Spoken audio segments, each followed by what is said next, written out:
everyone, welcome back to another video, or welcome if you are new to my channel. It's been a while since I've uploaded anything. I don't really have like any updates about that, just that I was really busy with my job. The summer months, or like end of summer, beginning of autumn, are always the busiest time of year for me, and it just took up all my time and energy. I have also taken on more work, so there's even more of it to do at that time of year, so it might mean that every year I have to take off those months from content creation, but we'll see how it goes. And today I'm back with a video that I've always wanted to do, a true crime story. I really enjoy listening to true crime, which might sound weird, but I think for me it's the psychology behind it all that really fascinates me, like the why of the behaviours that we're talking about, which you don't always get to the bottom of, but it's just so fascinating to try and figure out why people end up doing the things that they do. And then equally, I've read and heard so many stories of people that survive a situation and then go on to have a pretty good life, and I think those people are so inspiring to have gone through such traumatic experiences and lived on in the best way they can. So without further ado, let's dive right into this story, The Girl in the Box. This was actually one of the first true crime books I ever read, and it was a wild ride. So, who is this girl in the box? Well, her name... Also, actually, just before I begin, if you see me looking away, it's because I have like my laptop with like a script or like bullet points that I need to go through. So, Colleen Stan was born in 1956 on December 31st, a New Year's Eve baby, in Riverside, California. She came from a separated household. Her parents got divorced when she was quite young.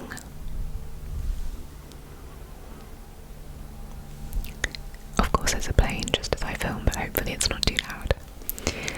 So yeah, her parents got divorced when she was quite young, but they did a really good job at co-parenting, to the point where they actually lived on the same street as each other in separate houses, and then they both remarried, and there was a big like blended family, and they did things together. And Colleen was the eldest of all the siblings, and I thought that was a really nice thing to hear. It's quite rare to find a couple that are able to co-parent really well, you know, so I thought that was really nice. So at the age of 19, Colleen decided it was time to leave the nest and go and live on her own, although not quite on her own. She wanted to live with some friends, so her and her friends moved to Eugene, Oregon, which I was like, wow, okay, so you're not just like moving down the street, they're moving state, which is quite a brave thing to do, I feel like. So they moved there and are enjoying their newfound freedoms and adult life together. On May 20th, 1977, Colleen decides that she wants to surprise one of her best friends that still lives in California for her birthday by showing up unannounced. So she goes out to her car to make the journey, and the car doesn't start. She tries for a while and it's just not happening. So she decides, okay, I obviously can't drive there. There must not have been anybody else around to drive her as well. So she decides to hitchhike. Now this was obviously the 70s and people were a bit more oblivious, I think, to the dangers of such things. But what I find interesting thinking about this is that actually back then there were no cell phones, no internet, which is why I guess that they didn't know about these potential dangers because there was less information to be had. But equally, there's no way of people getting in contact with you, so doing something like that, you know, with no one being able to reach you and find you, I don't know why that wasn't considered super dangerous. I feel like actually in today's world it would technically be safer to hitchhike because of the fact we have a phone, there are cameras everywhere, etc. And yet, because we have more information these days, most of us would never hitchhike. And good, I'm not saying we should, I'm just saying technically it would be safer these days, and yet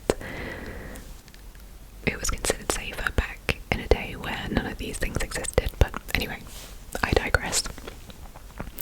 So she manages to hitchhike all the way to Red Bluff, California by getting into various truck drivers' trucks. I think where they ended up stopping was like an end of the line kind of truck stop place for truckers. So now that she's in Red Bluff, she just needs to get into the East Hills to get to Riverside. And she's looking for a new ride. She gets offered quite a few rides from people, but then she actually turns them down because she feels unsafe, because now it's not truck drivers that are doing this for a job anymore, it's just random people in their cars. And yeah, I guess it's like a little bit more sketchy. So she turned a few down because she felt uneasy about it, and then this car pulls up, a guy winds down his window and is like, hey, do you need a ride? And she looks in and there's the young man driving, his young wife sat next to him, and an infant in the back of the car.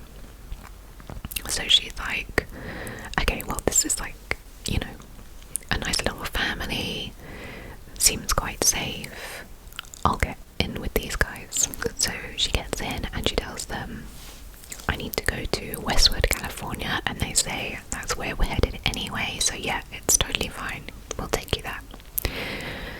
So they're driving along and the guy's like super chatty and saying things like, you know, where are you from? Have you got any plans? Where, you know, where you're headed to? That kind of thing. And she feels so safe and comfortable with these people that she ends up saying, yes, I'm going to surprise a friend for her birthday and no one knows I'm coming. Which, not the best idea to say, but obviously she's 19, she's young, she feels comfortable with this little family and just kind of told them her plans.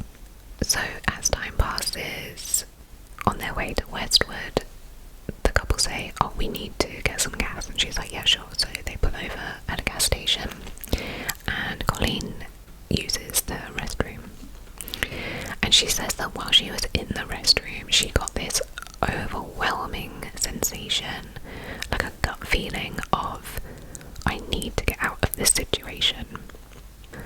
But because, you know, she's so young and there weren't really any warning signs for her to be this nervous, she just kind of brushes it off as anxiety and everything will be fine, and she goes and gets back in the car. So when she gets back in the car, in the back seat next to the infant, she notices there's a box, a wooden box on the back seat with her. Looks handmade, has like a hole in one side and two latches, and she's like, okay, that's weird, that wasn't there before, but I guess they need it for something. So she didn't think too much of it, just that it was odd. So they begin again on their journey, and not too long into heading off, the couple say that they're going to make a pit stop again because there are some ice caves along the always wanted to go and visit, and does she mind if they stop and take a look at these caves? And in Colleen's mind, she's thinking, I mean, I'd rather just get to my destination, to be honest, but she doesn't say that out loud because she doesn't want to be rude. And she's like, yeah, sure, we can go and look at these caves, you know, it might be kind of cool. So they pull off a dirt road and end up pulling up next to a little creek where the family get out of the car, and the woman takes the baby and starts playing in the water with the baby. And Colleen's just sat in the back of the car, like, watching what's happening, kind of hoping it won't be too long. And she's just watching the baby happily playing with her mum in the water for a while. And then she realises, oh, where's the guy gone? I haven't seen him for a few minutes. So she's looking around, trying to see where he went. And she can't see him. Then all of a sudden, he jumps into the back of the car with a knife up to her face, saying, if you do what I say, I won't hurt you.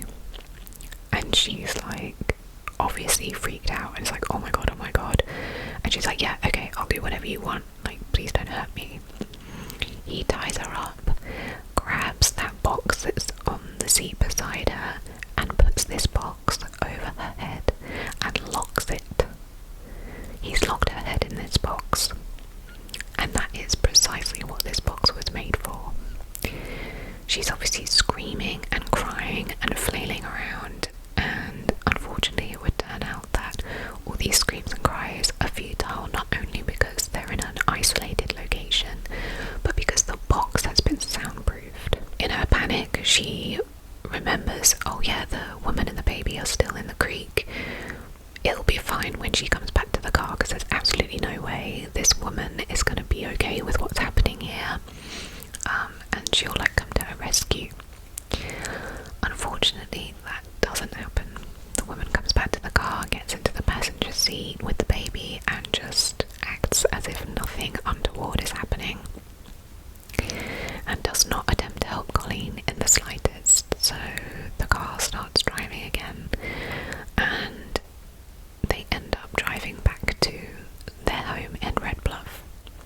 Once they arrive at their home, Colleen's still with her head in the box, not knowing where she is. They take her out of the car, or the man takes her out of the car, and walks her straight down into their basement. Once they're in the basement, he takes the head box off, but blindfolds her immediately because he doesn't want her to know or try and guess their location. And not only that, but he locks her arms into two straps that hang from the ceiling, so up like this, and then her ankles to two straps from the floor, so she's like hanging in an X shape like this by her ankles and her wrists, which is obviously very painful because all your weight is hanging on your wrists. And she again starts to freak out. She's screaming and flailing and just like trying to make so much noise. While she's doing that, Colleen says that she could kind of see through her blindfold, so it obviously wasn't completely blackout. And she saw like either a photo or a newspaper or a magazine article or something taped to the wall of a woman in the same bondage style position that she finds herself in now. And she's like, oh my god, who is this guy? You know, has he done this before? Is this something he desires to do and has never done it before? You know, all kinds of crazy things are going through her mind now. So she's panicking, and the man is triggered by the fact that she's panicking. He wants her to stop making so much noise, so in an attempt to stop her from making noise, he proceeds to whip her for 10 minutes. After he's done, he puts a box under her feet for her to step on so that she's not hanging by her wrists. And then the woman is now there. I don't know if she was there this whole time witnessing it, but the woman is now in the basement with them, and they get it on the floor underneath Colleen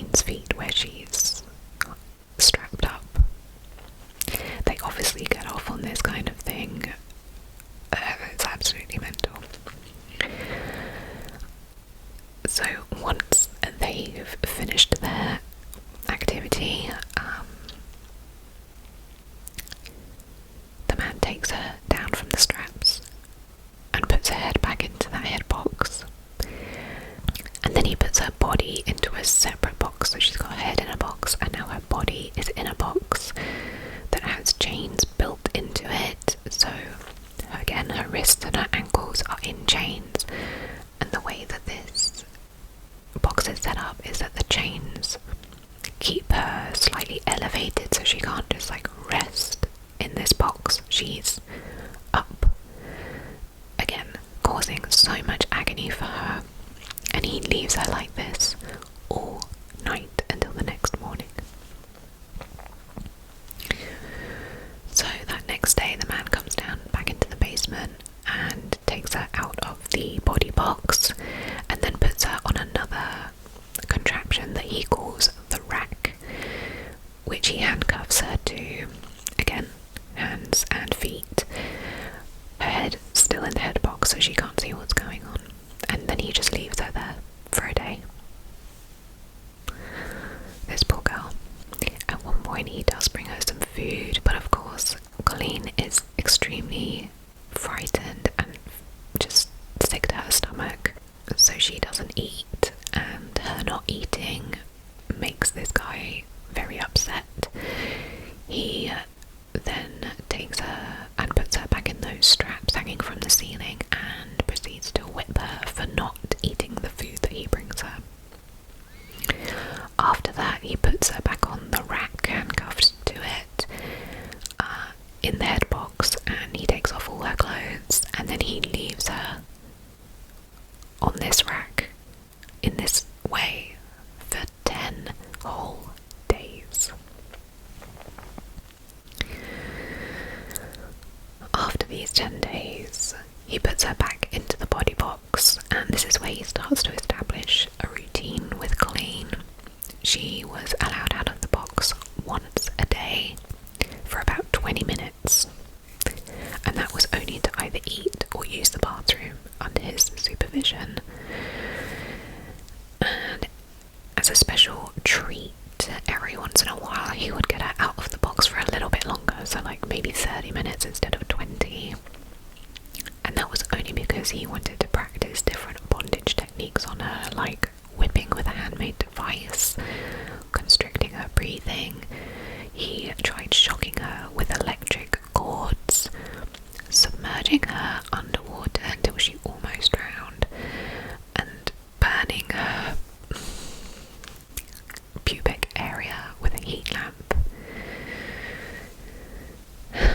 This sick and twisted routine goes on for a full 5 or 6 months. 5 or 6 months she's living in a box, only outside of it for 30 minutes a day, and being tortured. Colleen estimates that during this time he tortured and whipped her around 90 to 100 times.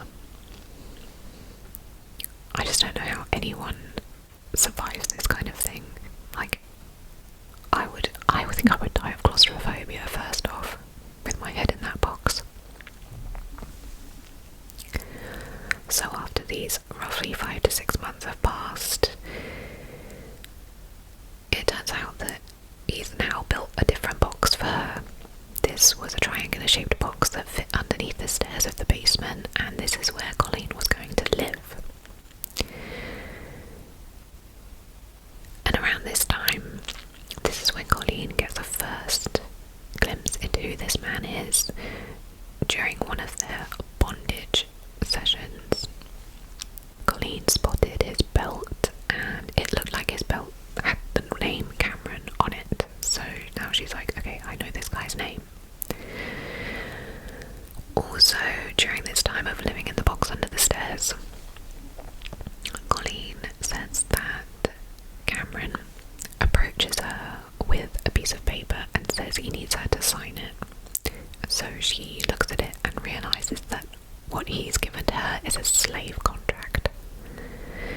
It goes on to say that Cameron is a member of an underground secret society known as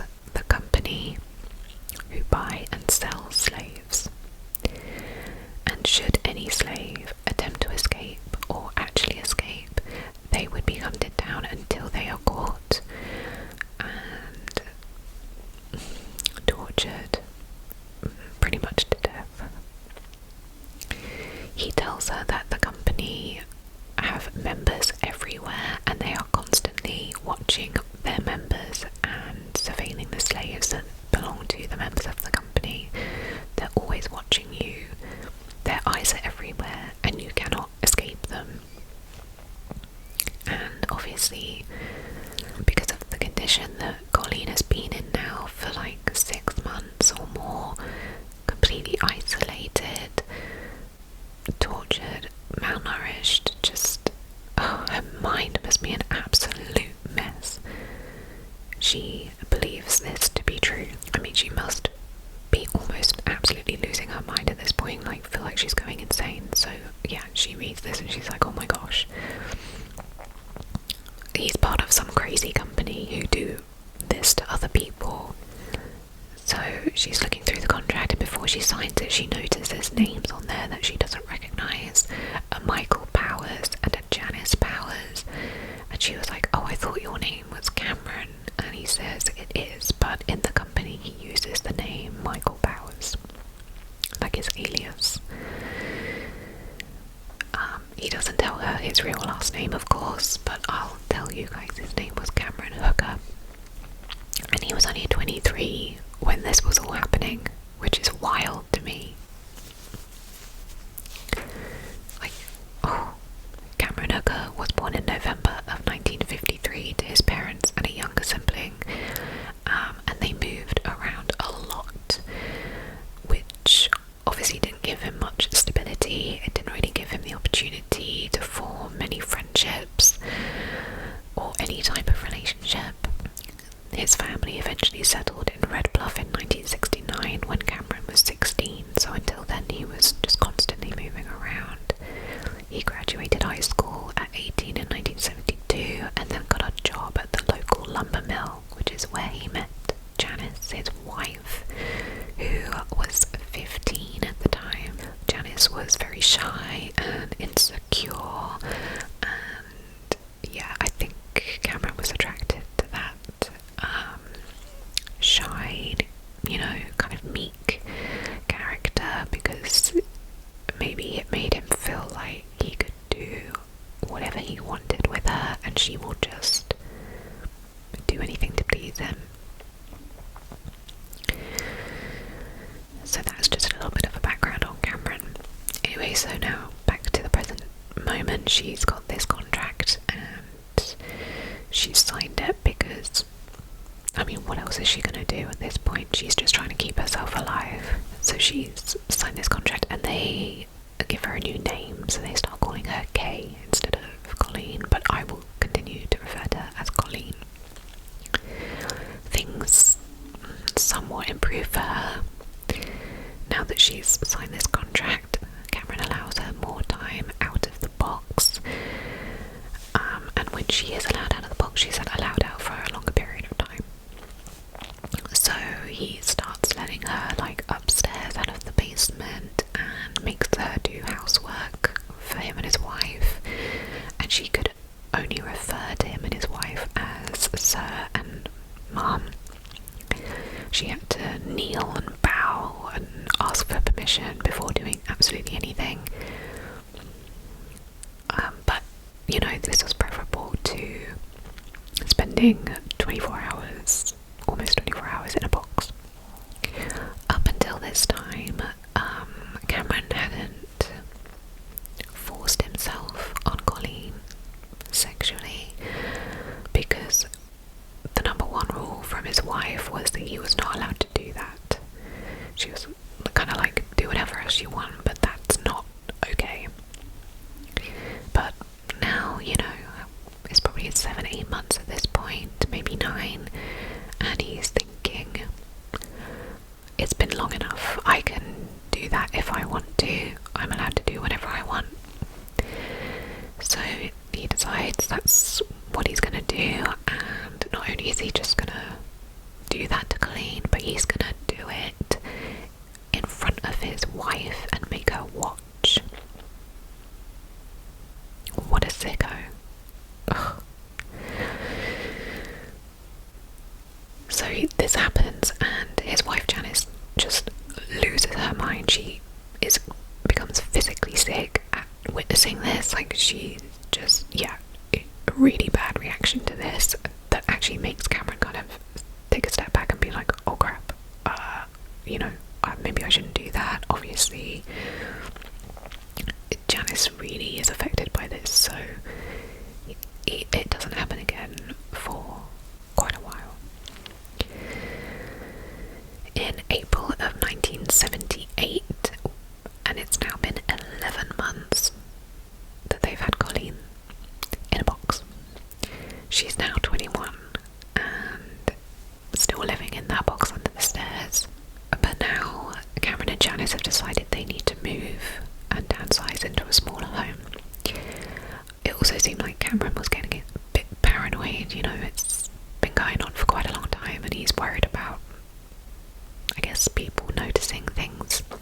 So they moved to a new place, but this place doesn't have a basement, so instead of having a box under the stairs like she did have, he built a new box.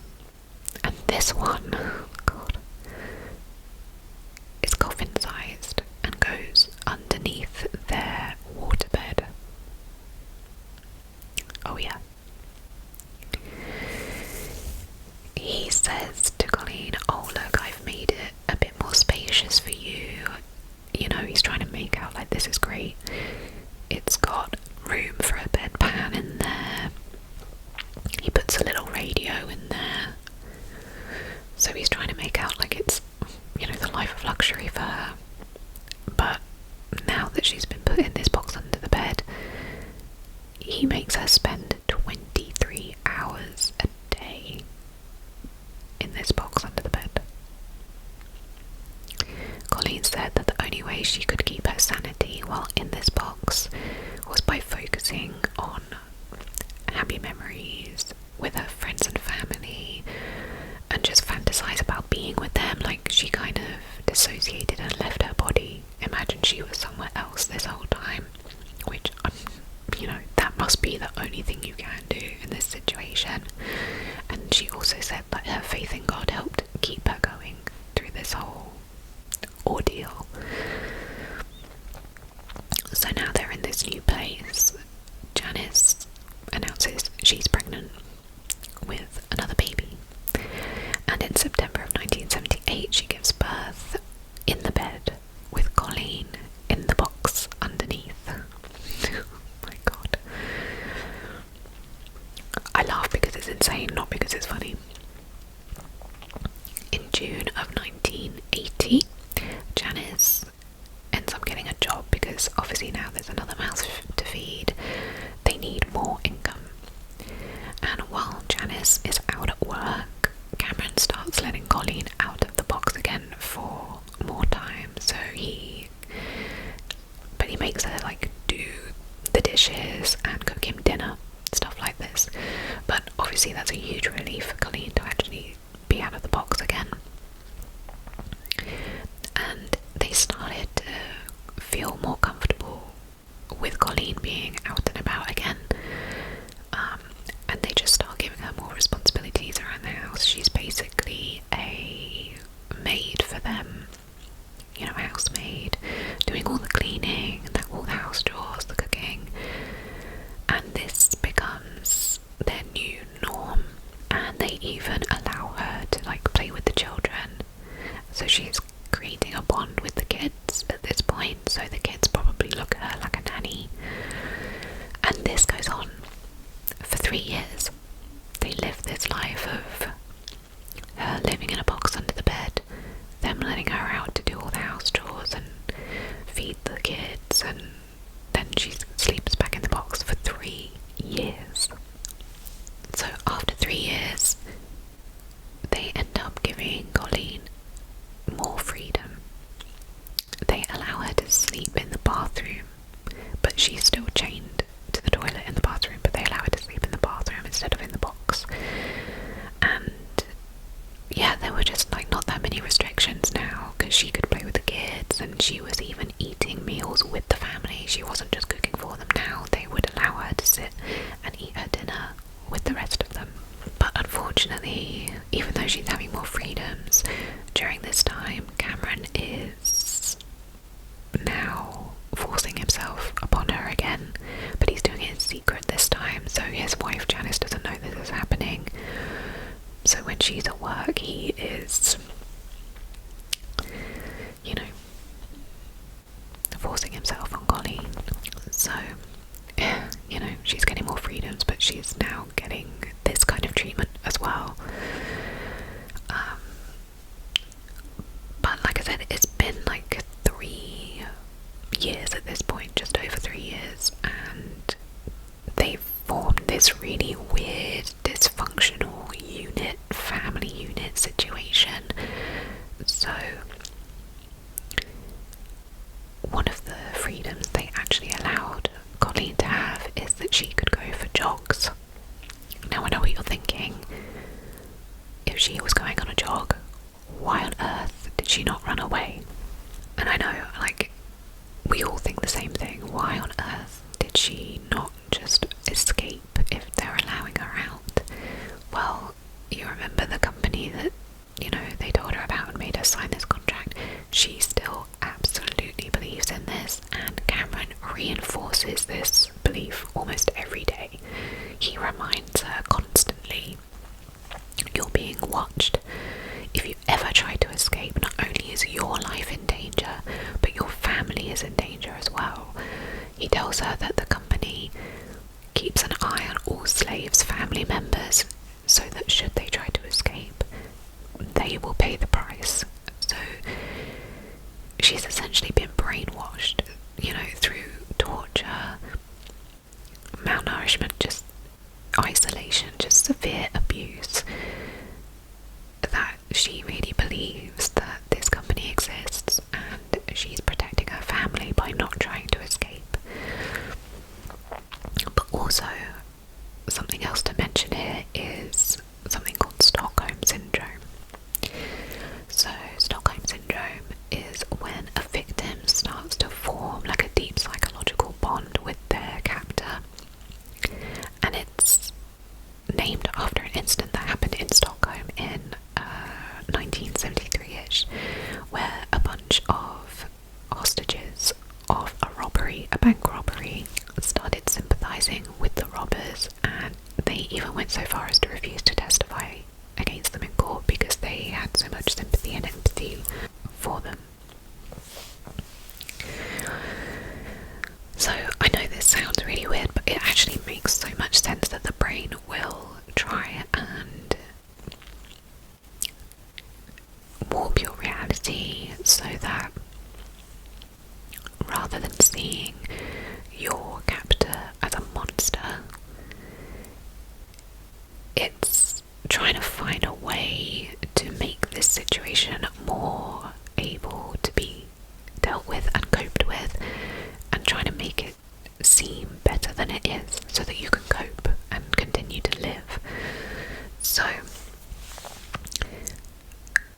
there are times when a victim, especially after, you know, this amount of time, starts to think of their captors as family, and where even though this person initially took all her freedom from her, he is now the person that allows her more freedom outside of the box.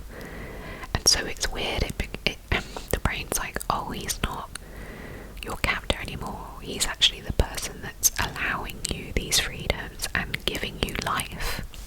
Anyway, that's just a quick little breakdown of Stockholm Syndrome. I'm sure there's a much better way to describe it, but I've tried my best. So yeah, this is what starts happening with Colleen, because it's been so long, bless her. You know, Colleen would even go on to say that she loves Cameron, not just to know, you know, obviously try and stop him from treating her so badly. That's a good kind of technique that women can have, you know, play on their emotions, be like, oh, I love you, you're great, in order to stop the abuse from happening. But also because she actually genuinely felt grateful to him for the freedoms he was now giving her, you know, going for a jog, playing with the kids, being able to have dinner at the table, not sleeping in the box. She genuinely was grateful. So yeah, that's what's happening now, and it's been so long, like I said. And at this point,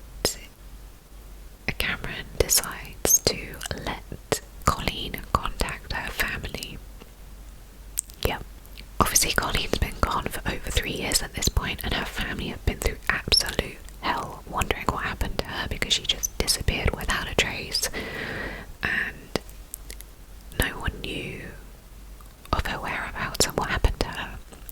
After a few days of her going missing, her roommates in Oregon were really worried, and they contacted the friend that she was meant to be surprising for her birthday to say, "Is Colleen with you?" And they were like, "No, I've not seen or heard from Colleen." And they were like, "Oh my gosh, what has happened?" So they call her parents, and they're like, "Colleen went to California and no one's seen or heard from her since she left, and we're really, really worried." So her mum and dad, they go to Eugene, Oregon, where she had been living, and they open up a missing persons investigation. However, this was really hard to even start knowing where to look because there was no body, no leads, just no one knew anything. So her poor family have been just living in this limbo of not knowing what happened to their child. So Cameron allows Colleen to make a few phone calls to her family in 1980 under his supervision. During the first call, obviously her family were elated to hear from her. They thought the worst, they thought she was never coming back, like they would never hear from her again. And they finally hear from her and she's alive, and they cannot believe it. They're just so happy, but they could tell on the phone call that she was very guarded, definitely keeping a lot back. She was being very vague, and even though they were so happy to hear from her, they also didn't want to scare her off from ever contacting them again, so they weren't too pushy with her about knowing all the details of what was happening, because they could tell she was being very, very guarded, and they just wanted to be able to keep this line of communication open. So they tried not to press her too much, and they kind of just assumed, I guess because of the time they lived in the 70s, coming out of the 60s, the hippie movement and all that, they kind of assumed that she must have met some people and ended up kind of getting involved in some sort of cult, obviously without knowing that it's a cult. So that was kind of their assumption, and they just kind of didn't push her too much. In 1981, Cameron tells Colleen that she has been given special permission from the company to visit her family, which is obviously big news for Colleen. Cameron says that he's had to put up a $30,000 security deposit to cover the company's cost of watching Colleen and her family when she goes to visit, so this is a big deal. But she's earned it for being such a good slave. But first he says, if you really want to see your family, you have to do a loyalty test to prove that you're loyal to me and that you won't try to escape. And she's like, okay, yes, I will do that. What do I need to do? He proceeds to hand her a gun and says, put this in your mouth. He waits a little while and then he tells her to pull the trigger, and Colleen does, in order to prove her loyalty. And obviously it clicks and it's empty. I don't know if she knew that. Maybe she did kind of figure like, he can't want to actually kill me if he's saying that I can go visit my family. So maybe in the back of her mind she was like, this gun's empty. But still, what a massive risk to take. That's how much she wanted to visit her family. So in mid-March of 1981, Colleen and Cameron head up to Riverside, California, and he tells Colleen on the way that they need to make a pit stop at the company headquarters in Sacramento. He tells her that she may need to do a lie detector test again just to prove that she's loyal and won't escape. So they stop at this building. He tells her to wait in the car and Cameron goes in. She's waiting for him for a little while, and he eventually comes back out after a while and says, I've got some really great news, because you've been so good and proven your loyalty time and time again. They've waived the test requirement. You don't need to do the lie detector test. And she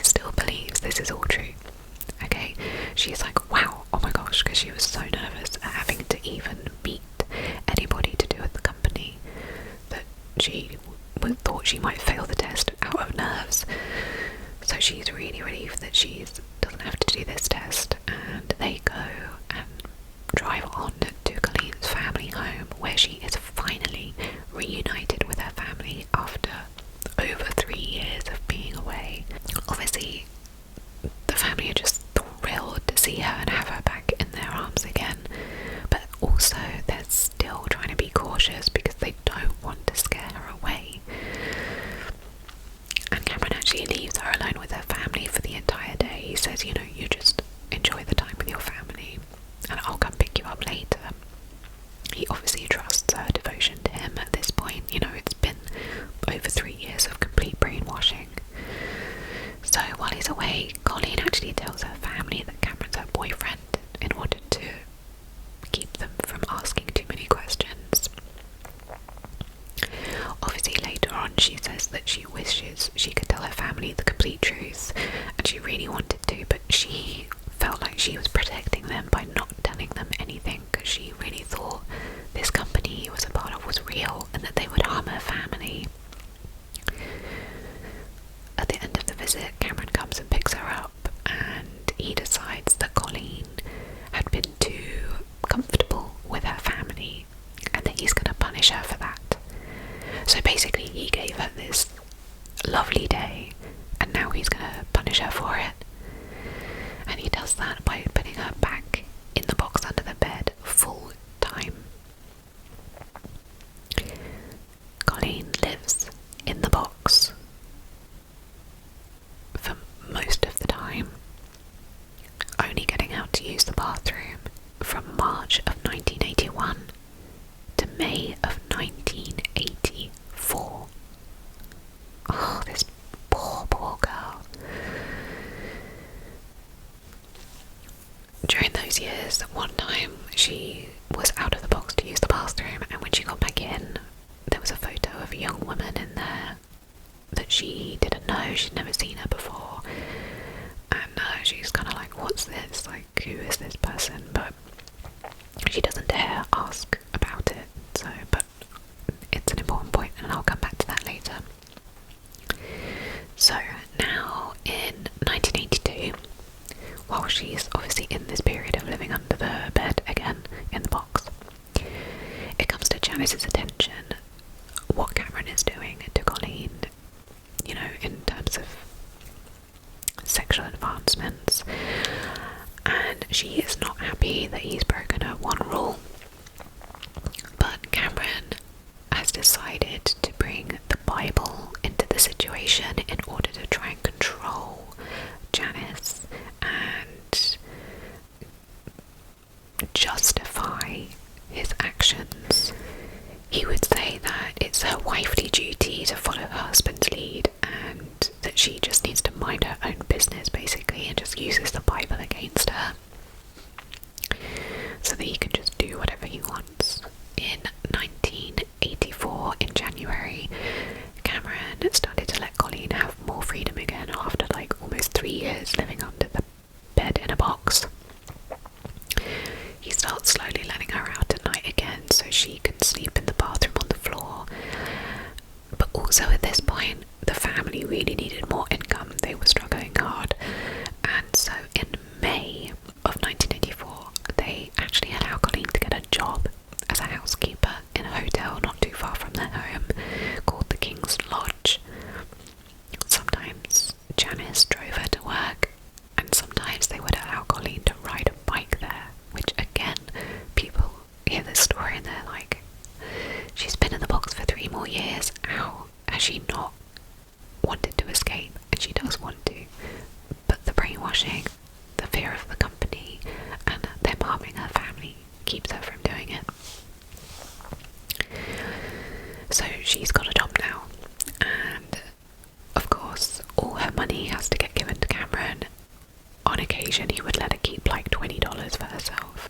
So not too long after having this job, Cameron makes an announcement that he wants to have a threesome with Colleen and his wife.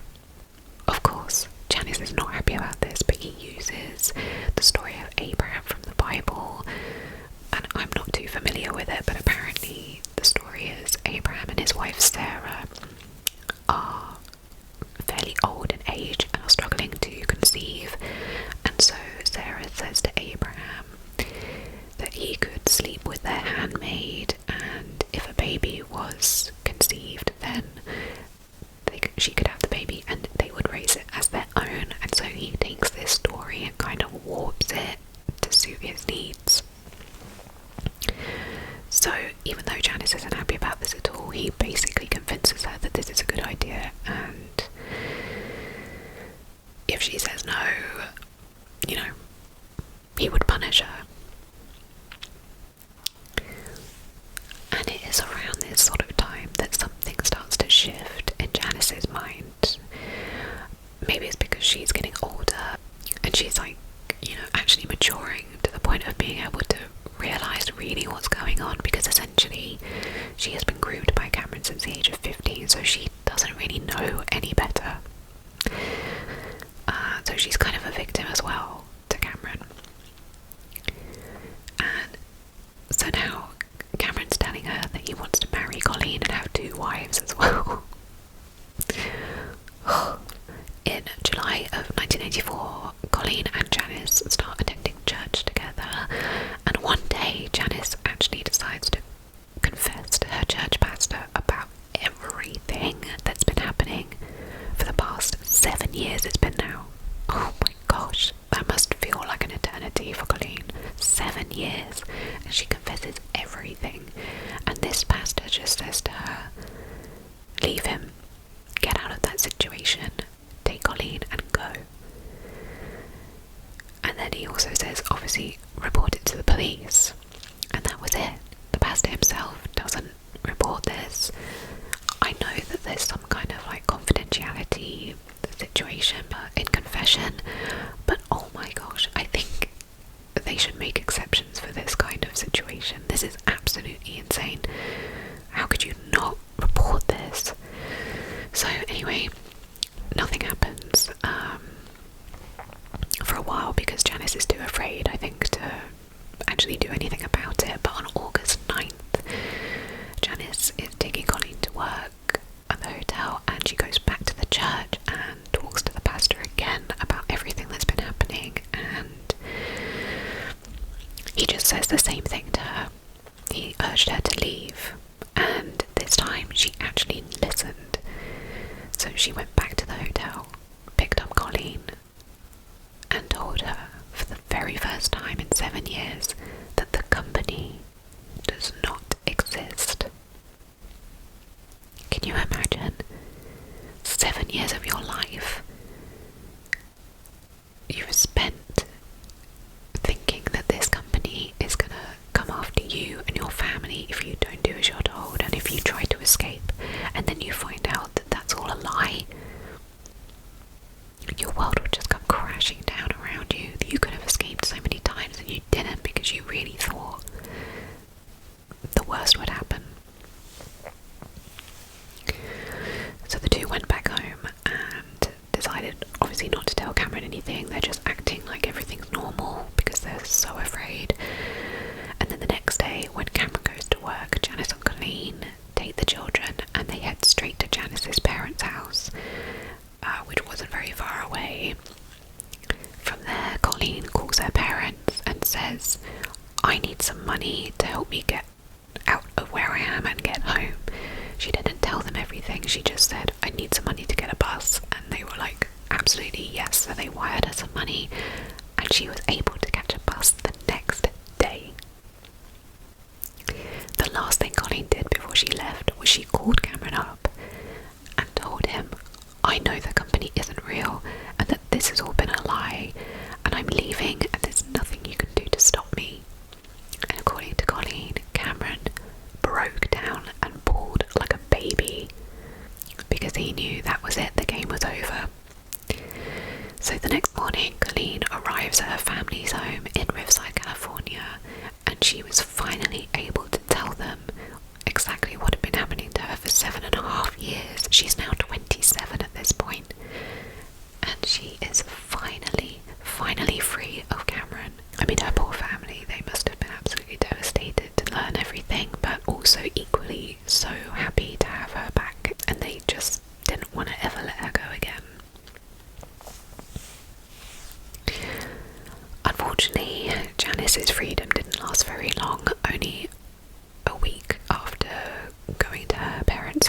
she moves back in with Cameron, and I think it was probably because, you know, she's been with him since 15, doesn't know any better, she's got 2 young kids, and she just feels very overwhelmed, and she doesn't earn a lot of money, and what is she going to do without him? So when Janice goes back to him, Cameron seems to really sort of try to make things work with her. She says that she tells him he needs to get rid of all his bondage stuff and destroy everything. And he said that he would.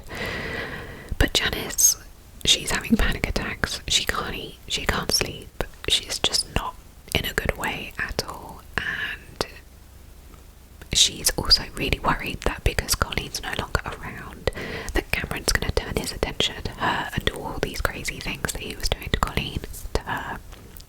So after a month and a half of living back with Cameron, Janice leaves again and goes back to her parents because she just can't take the uncertainty, the anxiety, the panic attacks. She's had enough of it. So now Colleen's at home, Janice is with her parents, and even though Colleen is free, she actually kept in touch with Janice and Cameron. Again, I know that sounds wild, but going back to Stockholm Syndrome, she spent the best part of a decade with these people and formed a really weird dysfunctional family unit with them. You know, she kind of views them like family. She made bonds with their children.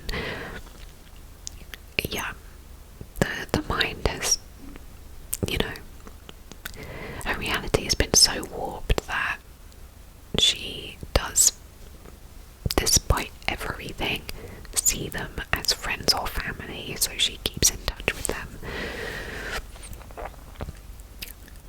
And when she is talking to Janice one time, she's begging her, please don't turn Cameron in. I know he's a monster, but he's the father of my children, and I just don't want my children's dad to be in jail. And she's like, okay, I won't do that.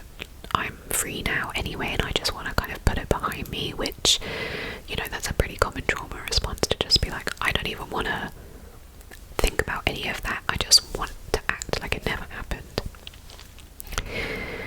On November 1st, 1984, Janice goes to see Cameron, and it turns out that he never destroyed any of the things that she told him to destroy. All the torture devices and everything, they still were there, and it just makes something click in Janice's mind. She's like, this man is insane and I've had enough of this.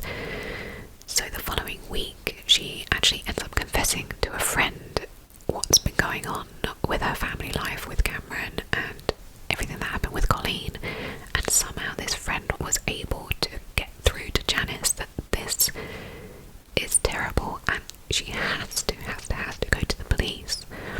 And Janice is like, yeah, I need to go to the police. So she does. She goes to the police and she tells them the whole story.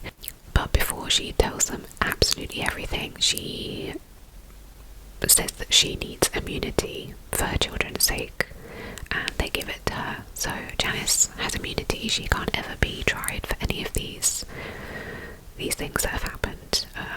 Even though she's technically, you know, an accomplice to all of this, she will never be tried. So she tells the police absolutely everything about what happened with Colleen, but not just about Colleen. She actually tells them about another incident with a different woman. You remember the photo he left in the box for Colleen to find that time of a random woman? That woman was another victim of Cameron and Janice's. Her name was Marie Elizabeth Spanicki. She was from Cleveland, Ohio, and she went by the nickname Marliz. Janice told police that the couple was driving one day when they spotted her walking down the road. Cameron pulled over and offered her a ride. They both noticed she was very upset, and she tells them that she's just had a fight with her fiancé, so they offer to take her back home, and Marliz gets into the car. Quickly, Cameron hops into the back seat and puts that awful box on her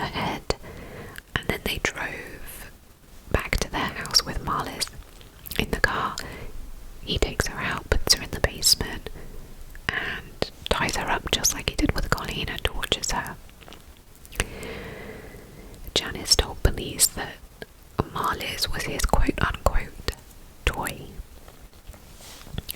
The difference between Marliz and Colleen is actually what saved Colleen's life. So Marliz was a fighter. She would not stop screaming and would not quit making noise. And Cameron was obviously trying his best to keep her quiet because he was afraid he'd get caught.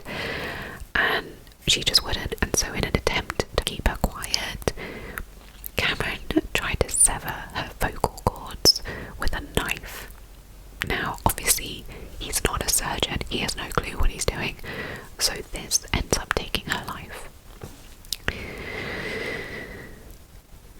Janice tells police that they buried Marliz's body in a shallow grave in a nearby state park, and she actually takes the police there in order to try and remember where the body is, but they never found it either because she can't remember the exact location, or she starts thinking maybe Cameron moved the body and never told her. But obviously because they don't find it, she's worried that the police thinks that she's lying about this, so she says, I actually have some photos of her because Cameron kept them a bit like a trophy. So now this is all out there, and obviously a trial is about to begin. So during the trial, Janice and Colleen were obviously the star witnesses because they were the only ones that could say anything against Cameron. And even though there was a ton of hard evidence, because neither of them had walked away from this situation for so long, their testimonies were really important into trying to explain to the jury as to why this went on for so long when there were ample opportunities for it to end. Janice was very emotional. She was crying on the stand, but when Colleen took the stand, the jury perceived her as flat and unemotional, and that kind of threw them off. They thought she'd be really emotional and crying as well, and they were like, why is she not crying? Where's the tears? Which never goes across well with juries, but it makes so much sense that she would be completely numb from all of this. And like I said, if you're trying to your best to move on and forget about it, then you're kind of gonna be like just numb and trying to block it out. The court admitted over 100 pieces of physical evidence, including the head box and tons of photographs of Colleen in bondage, a copy of the slavery contract, the couple's bed with the box underneath it. They brought them all into court, and then obviously so much more, but this was still an uphill battle because of the fact that Colleen and Janice didn't leave. They just couldn't wrap their minds around why. Why did she stay? Why didn't she try and leave? And then also during the trial there was a point where Janice threw Colleen right under the bus. She tells the court that in March of 1981 she told Colleen that she was free to leave, and Colleen said, God doesn't want me to go yet, which was a complete lie apparently. Colleen says this is not true, this never happened. So I don't know why Janice decided to lie. I guess she was getting really scared by all of this, even though she had immunity. So now that's been thrown out there, and so it confuses the jury even more. Did this conversation happen? Did it not? Who do we believe? But the thing that did get through to the jury was a testimony by a psychological expert who explained Stockholm Syndrome to them, how Cameron's abduction of Colleen and suddenly isolating her, continually humiliating her, keeping her naked, removing her from daylight, controlling her food, her water. When she could go to the bathroom, everything was controlled, and it just creates an atmosphere of complete and utter dependency on Cameron for her survival. She had to ask for permission to do absolutely anything. He threatened her family, he threatened to sell her if she was no good, and he threatened her with the company.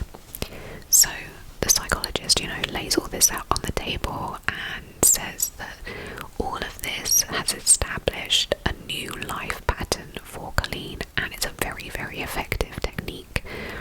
And the jury finally started to understand